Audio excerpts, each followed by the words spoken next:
Baada ya safari ndefu kutoka jijini Dar es Salaam, sasa wananchi Yanga wapo ndani ya jiji la Tanga kuisaka nafasi ya kucheza hatua ya fainali ya kombe la shirikisho la CRDB Federation Cup msimu huu wa 2024-2025. Tayari kikosi cha wachezaji, benchi la ufundi na baadhi ya viongozi wamekwisha wasili ili kufanya maandalizi ya mwisho kuelekea mchezo huo dhidi ya JKT Tanzania. Habari njema kwa wanayanga ni kwamba Profesa Wabori, Pacome Zouzoua, Khalid Aucho, Ishaka Boka wamerejea katika kikosi baada ya kukaa nje kwa muda kutokana na majeraha yaliyowakumba wakiwa katika utekelezaji wa majukumu ndani ya uwanja. Ikumbukwe kwamba Khalid Aucho alipata majeraha katika mchezo wa Yanga dhidi ya Azam Aprili 10 na baada ya hapo alikuwa chini ya uangalizi wa madaktari, lakini kwa sasa rasmi amerejea kikosini na kuwa miongoni mwa wachezaji waliosafiri kuelekea Tanga kushiriki nusu fainali. Baada ya kufika Tanga, wananchi wamefanya mazoezi yao katika uwanja wa CCM Mkwakwani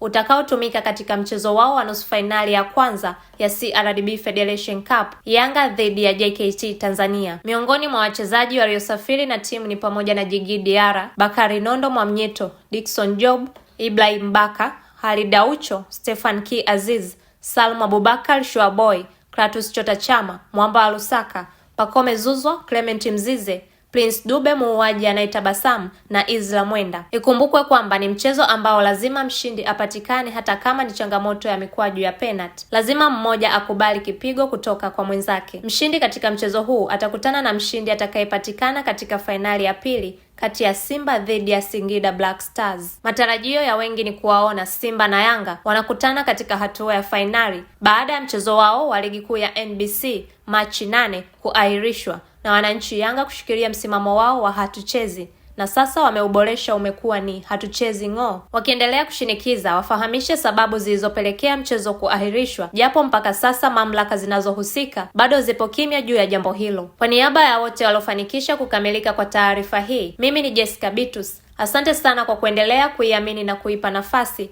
Wakusoma Media, miongoni mwa sehemu sahihi za kupata taarifa, habari na dondoo mbalimbali za kimichezo. Uwe na siku njema.